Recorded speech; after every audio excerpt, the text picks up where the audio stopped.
Shalom a todos, que o Eterno possa abençoar a vida de todos os nossos irmãos e irmãs que estão ouvindo este shiur. Bem, mais uma vez estamos aqui dando continuidade aos escritos da Brit Hadashah, aos shiurim, aos estudos, a qual nós nos dedicamos ao máximo para transparecer e para dar melhores explicações de cada carta, de cada livro, de cada menção, de cada assunto, tudo de acordo com os ensinamentos de Yeshua HaMashiach. Costumo dizer e repito que de maneira nenhuma Shaul ele está se contradizendo-se. Ou seja, Shaul ele nunca foi contra os ensinamentos da Torá. Ele nunca foi contra a Torá. Ele foi contra, sim, a um sistema resultante do legalismo, a qual as pessoas faziam da Torá um ato legalista, uma prática legalista. E isso fazia com que as pessoas da época de Yeshua, da época dos Talmidim, dos emissários, essas pessoas vieram a ser escravas de um sistema corrompido. Tanto é verdade que o templo Beit HaMikdash, o segundo templo construído por Shilomon, restaurado várias vezes, em tempos de exílios, em tempos de guerras, mas a destruição total foi no ano 70 depois de Yeshua. E esse resultado da destruição do templo, ele só ocorreu por causa da desobediência do nosso povo, por causa da desobediência do nosso povo. O nosso povo, que na época chamava-se judaísmo farisaico. Isso mesmo, judaísmo farisaico. Hoje nós temos o judaísmo rabínico e na época era o judaísmo farisaico. De maneira nenhuma você vai encontrar um Yehudim, um judeu, dizendo que o templo foi destruído por causa de Yeshua. Não, você vai encontrar sim o templo sendo destruído por causa de perseguições. Tá, mas alguns não falam quais os motivos que levaram a essas perseguições. E um dos maiores motivos, simbolizando totalmente os motivos, é que negaram Yeshua. E o resultado, negaram o Cordeiro que tira o pecado do mundo, e o resultado foi a destruição, o saqueamento total do templo.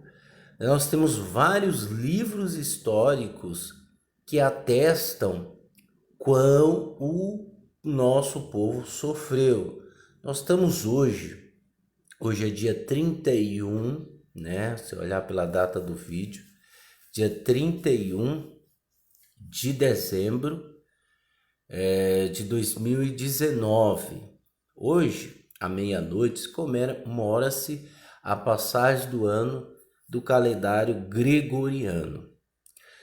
O nosso calendário do judaísmo, ele finalizou-se entre setembro e outubro, tá?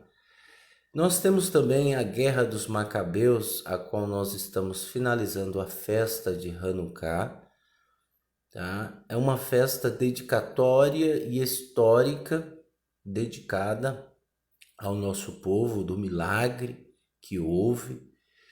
E essa festa, ela é histórica, que também ela traz uma manifestação de perseguições de um sistema já corrompido.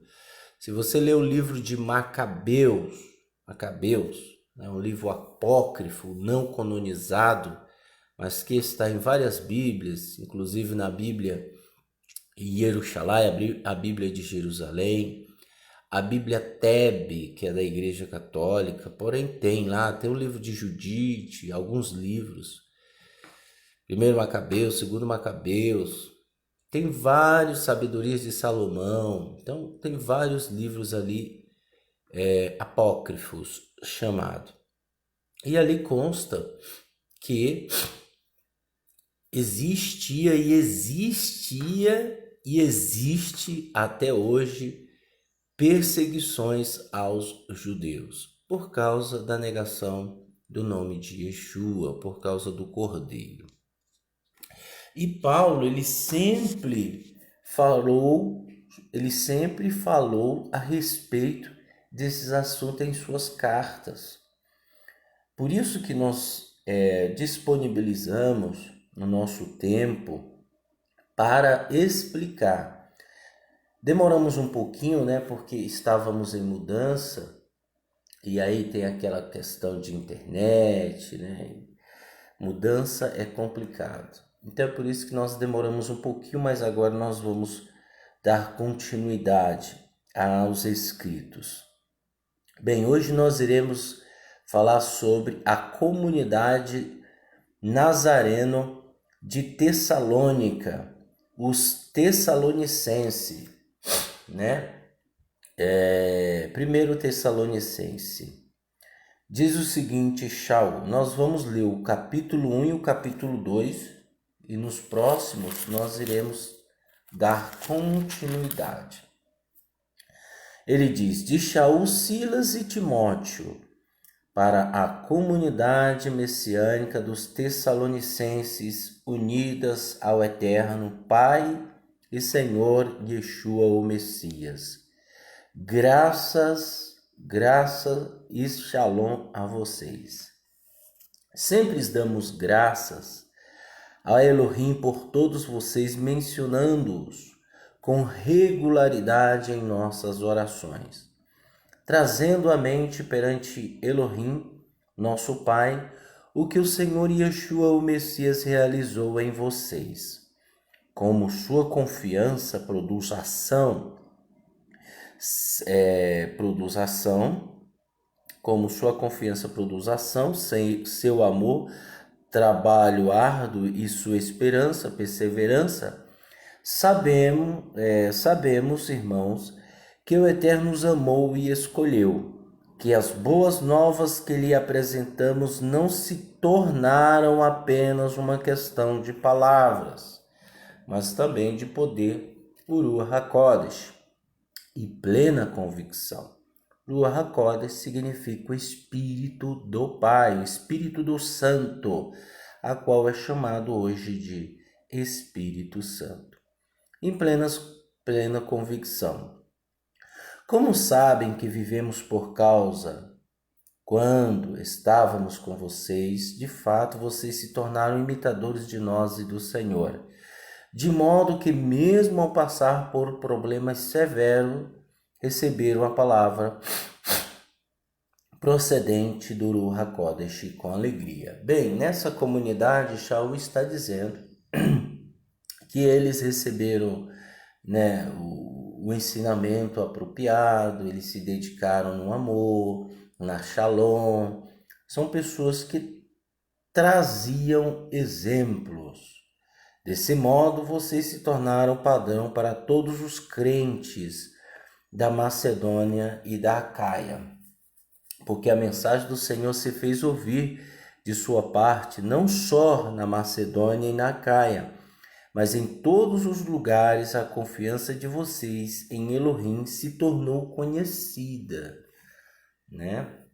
O resultado é que não necessitamos dizer nada, porque eles mesmos continuam a nos dizer a respeito das boas-vindas recebidas da parte de vocês e sobre como abandonaram os ídolos e voltaram-se para o único Elohim verdadeiro e vivo, a fim de servi-lo. E a respeito de como esperam por seu filho Yeshua, a quem ressuscitou dentre os mortos, e pelo seu aparecimento desde o céu para nos salvar da ira iminente do juízo do Eterno.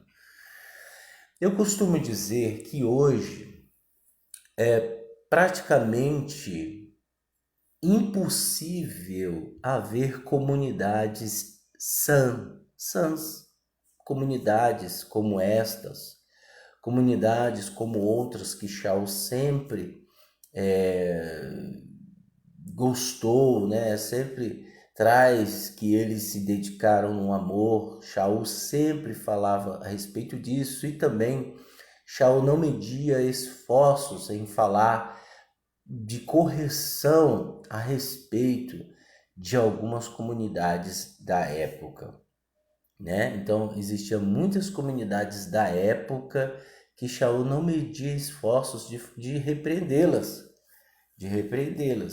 mas também não media esforços também de exaltá-las no bom sentido, em questão dos ensinamentos de Yeshua estarem sendo aplicados àquele povo. E ele costuma mais disciplinar do que agradecer, Shaul. Então, fazendo um parâmetro da época, na época existe mais correção do que agradecer a respeito de comunidades. Hoje, o que se diz de hoje? Né? O que se diz de hoje? Como que as pessoas estão nas comunidades? Como elas vivenciam? Como elas andam? Por experiência de 7 anos já no judaísmo nazareno, por experiência, são mínimas pessoas, mas mínimas mesmo, pouquíssimas pessoas que realmente se dedicam ao Eterno, o compreende, o ama, o obedece.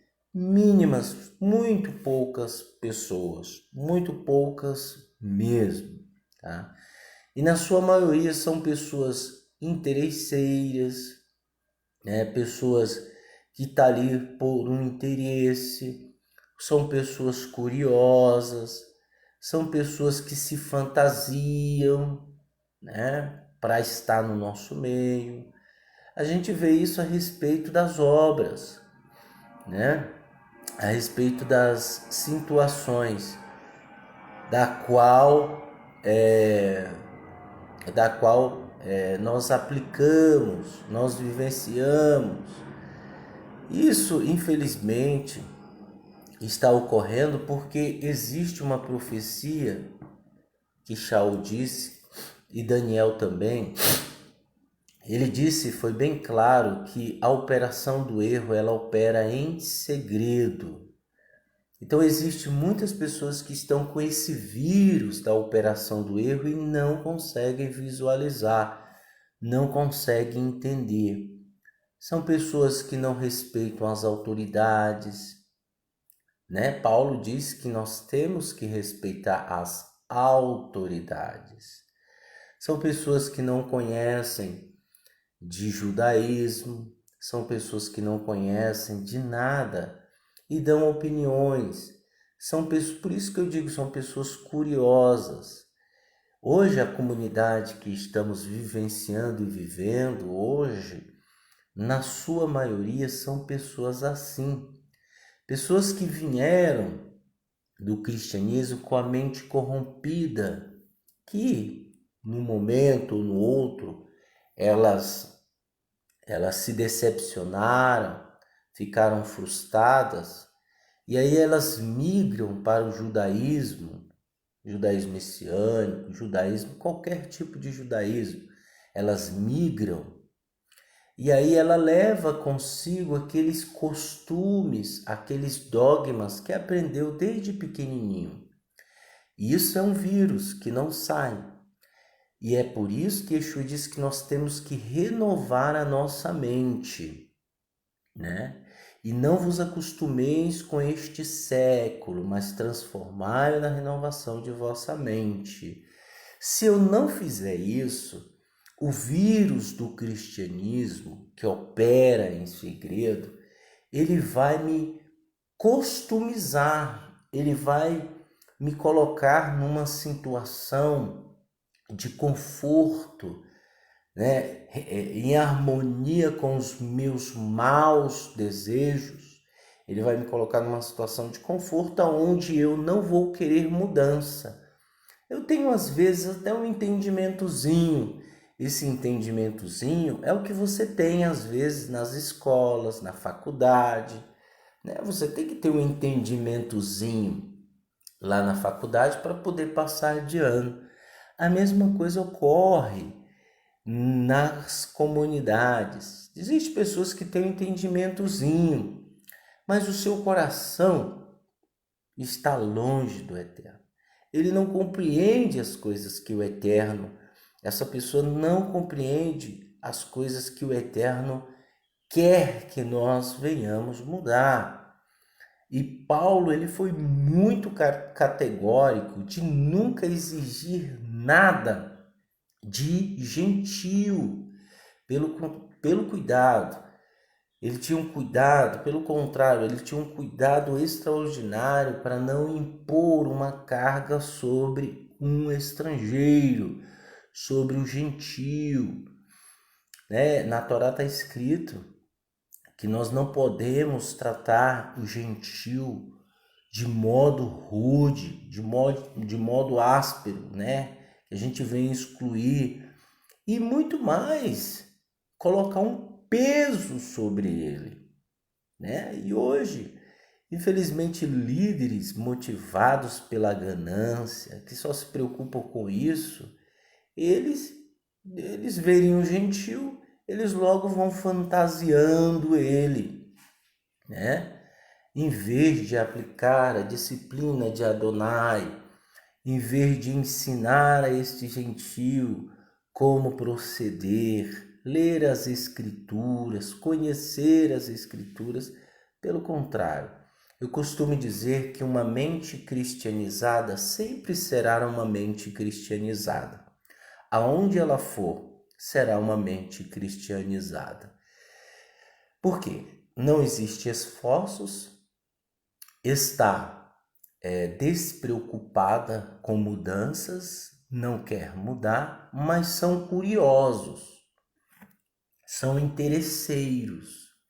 E essa mente cristianizada, ela exige dos outros o que essa mente cristianizada nunca fez. Então, uma mente cristianizada com esses dogmas de conformismo, de conforto, então esses dogmas que são vírus, bactérias, digamos assim, para você entender, fazendo uma analogia, isso entra no seu DNA sanguíneo e ele faz com que você se torne escravo de um sistema. Pode ser o sistema corrompido, pode ser um sistema da época de Shaul, dos rabinos da época, o judaísmo farisaico era um sistema legalista, pode ser um sistema dogmático, um sistema que a Igreja Católica, o cristianismo aplicou, pode ser um dogma evangélico.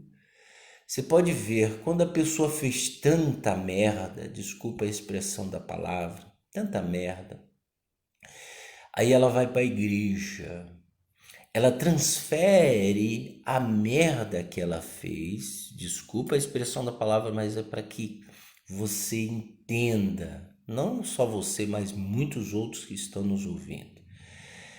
Então, ela fez merda a vida inteira.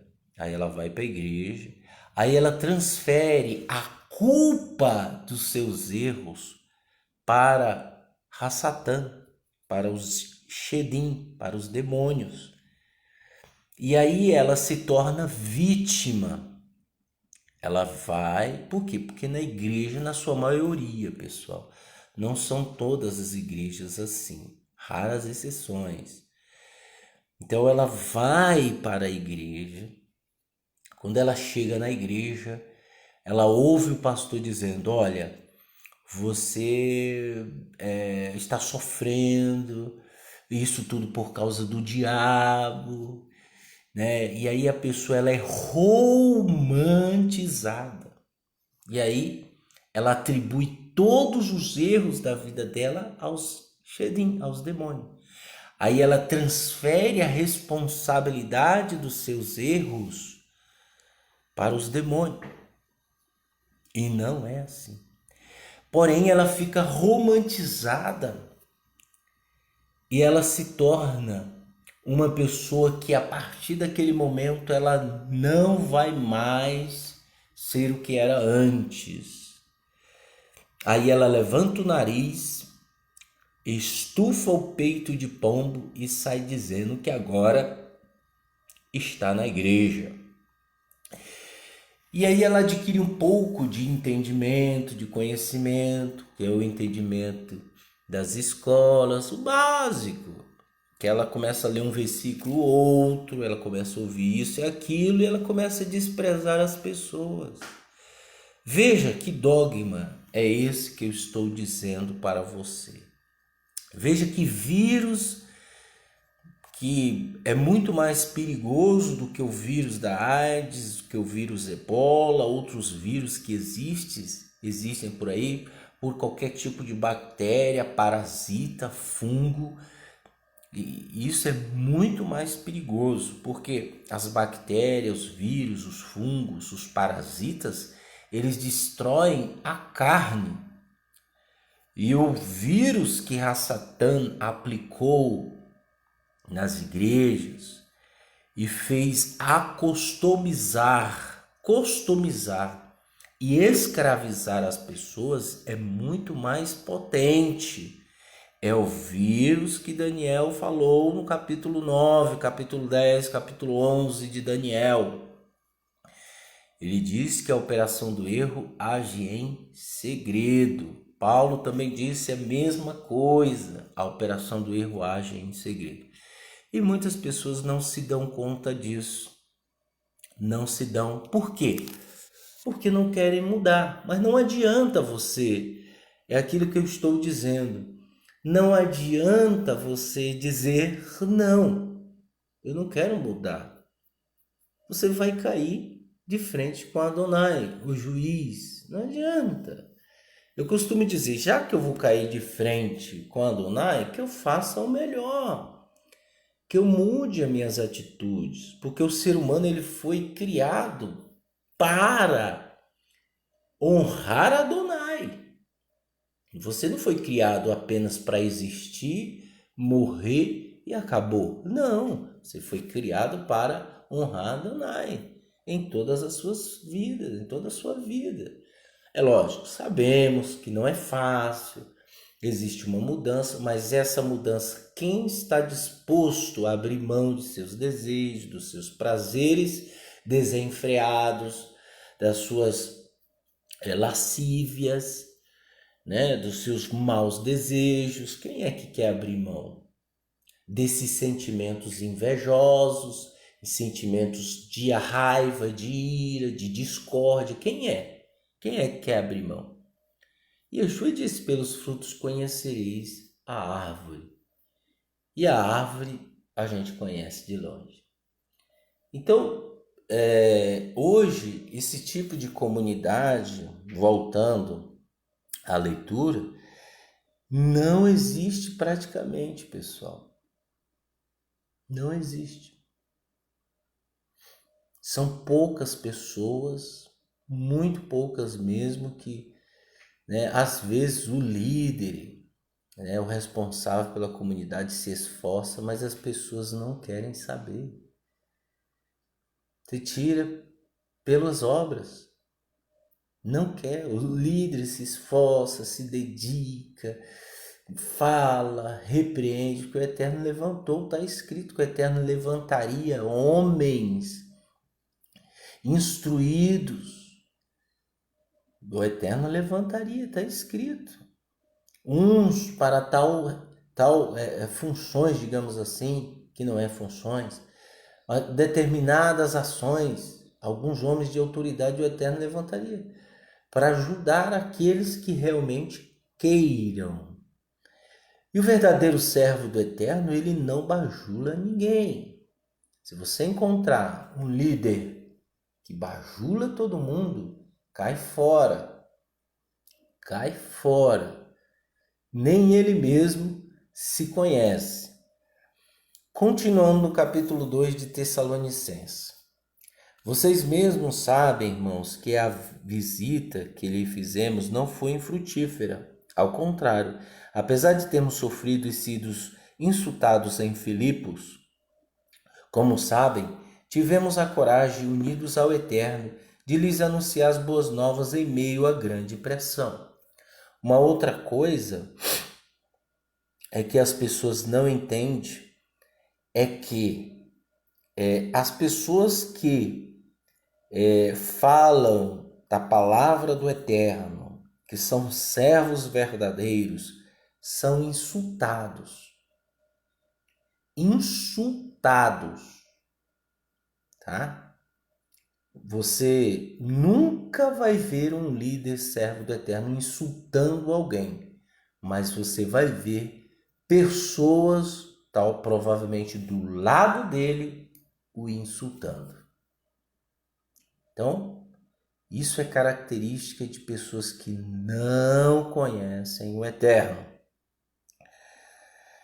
Aí ele diz, porque a solicitação que fazemos não procede de erro ou de motivos impuros, tampouco temos a intenção de enganá-los.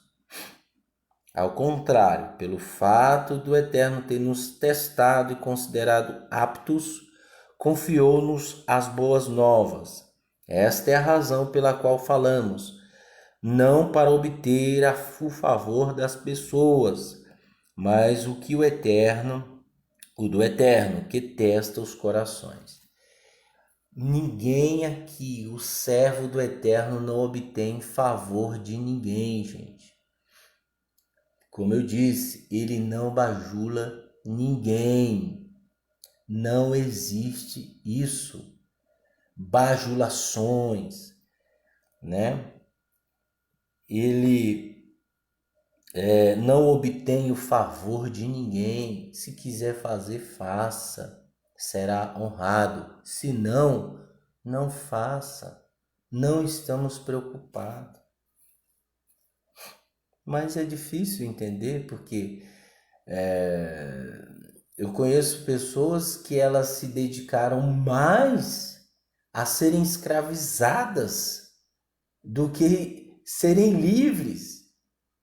Porque o ensino de Yeshua é liberdade.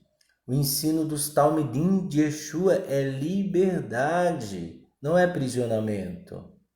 Mas as pessoas preferem aprisionamentos porque elas estão com o vírus do cristianismo, da Igreja Católica, o vírus que opera em segredo. Tampouco procuramos a aprovação humana, quer de vocês, quer de outras pessoas. O verdadeiro líder, Rosh, de uma comunidade, ele não busca aprovações de ninguém, humanas, porque ele sabe que ele foi levantado pelo Eterno. Ele não está preocupado se fulano, beltrano, né? Eu conheço muita gente que ao longo do tempo era conselho para todo lado, né? Mandávamos ler, estudar sobre motivação. Olha o que as pessoas chegavam a dizer para mim. Leia livros motivadores, veja vídeos de motivação para ajudar essas pessoas. Olha a mente cristianizada. Gente, as escrituras, ela não traz motivação para ninguém. porque está escrito que as Escrituras ela é apta para corrigir e disciplinar. Ela não é motivos de motivações. Quem faz isso é coach, palestrante e etc. Nós não somos coaches e palestrantes. Nós não somos. Nós não estamos aqui para cativar pessoas. Nós não temos o ensinamento de Nimrod, do rei da Babilônia, dos ensinamentos cristianizados. Nós não temos isso. Embora passamos pelo cristianismo, mas nos desfizemos de toda a palhaçada que aprendemos, de toda maldade, de todos os rãs, como diz os nordestinos, ranço, de todo ranço, de toda praga, de toda peste, de todo vírus do cristianismo, a gente se desfez. Coisas boas, jamais. Nós não vamos nos desfazer das coisas boas do cristianismo. Jamais. Mas vamos nos desfazer dos dogmas, das práticas, né?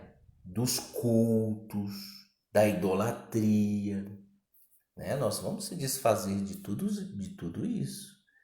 Nem que nos custe a própria vida. Isso aí, desde o início, né? A gente fez isso.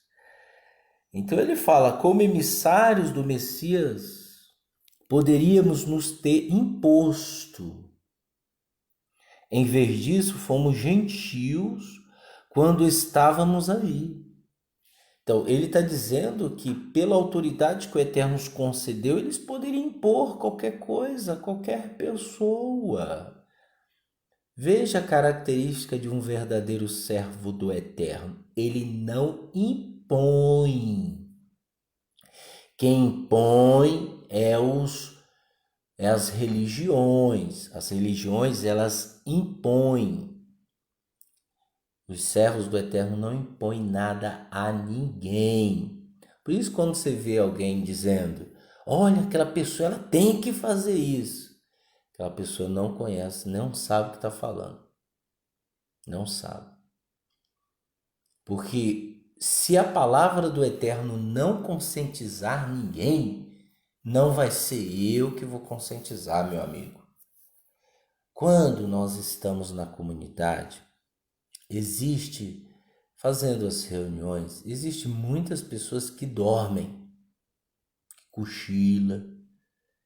E às vezes a gente dá um puxãozinho, ô gente, acorda aí. Às vezes cansado, tal, aquela coisa. Mas existe pessoa que está tão acostumada que ela não está nem aí. E o que ocorre? Se o Eterno não cativar essa pessoa, se o Eterno não corrigir através da palavra, se o Eterno não está fazendo nada na vida daquela pessoa, não sou eu. Então, o servo do Eterno, ele nunca impõe nada a ninguém. Eu costumo dizer, se você está em uma comunidade que os outros impõem algo sobre você, fuja o quanto antes. Éramos tão dedicados a vocês que... deixa eu ver, acho que eu pulei. Aí em vez disso, fomos gentis quando estávamos aí, como a mãe que alimenta e cuida dos filhos. Éramos tão dedicados a vocês que nos alegrávamos, não apenas em partilhar as boas novas, mas também nossa vida, porque se tornaram muito queridos para nós. Vocês se lembram, irmãos, de nossas lutas e dificuldades, como trabalhamos noite e dia para não colocar um peso sobre vocês. Olha a característica do servo. O cuidado de não colocar um peso. Quem não tem esse cuidado não conhece as Escrituras. Quem não tem esse cuidado com as pessoas nunca conheceu Adonai Tsevaot. Não tem um relacionamento com Yeshua HaMashiach. Não tem. Confessa com a boca, mas o coração está distante. Por isso que hoje, essa modinha, que eu chamo de modinha, goste você ou não, essa modinha de ser judeu, porque para mim virou modinha de ser judeu, tá muito estranho. Eu não acredito em palavras de Benei Anussim. Não acredito, porque isso não existe nas Escrituras, essa palavra. Assim como na época foi mencionado, eles são os cristãos novos. Isso soou estranho para os Netzarim, para os Talmidim. Cristãos deram uma palavra, olha o que tornou hoje. Eu não acredito nessa história de Benei Anussim. Ou é da casa de Efraim, ou é da casa de Yehudá. Ou é da casa de Israel, ou é da casa de Judá. Ou é gentil que se voltou para o eterno, ou não é. Não existe isso. Era perdido e foi achado. Casa de Israel, Efraim. Gentil que se volta para o eterno. É gentil. É gentil. Acabou. Não tem mais nada. Mas então invertendo, inventando nomes bonitos. Para quê? Para dar uma característica determinada coisa? E anulando o que realmente os profetas falaram? Os profetas, os Nevim, eles falavam da casa de Efraim que se perdeu, Orcheia, Oséias falava da casa de Efraim que se perdeu, Isaías falava da casa de Efraim que se perdeu, Jeremias falava da casa de Efraim que se perdeu, Ezequiel falava da casa de Efraim que se perdeu. Todos falavam da casa de Efraim, da casa de Israel que se perdeu. Ninguém inventou o nome, não. Foi os Benei Anussim. Eu não sou contra o nome. Eu sou contra a mudança de foco das escrituras, tá? Então, muito cuidado com isso, gente. Conheça as escrituras. Yeshua, quando ele falou para os Talmidim, para especialmente as ovelhas perdidas da casa de Israel, e aí? Não deem rumos aos gentios agora. Lembram disso? Mas vão especialmente as ovelhas perdidas da casa de Israel. Ele não falou, vão lá nos Benei Anussim. Gente, é a modinha de ser judeu. Cuidado, você está se enganando.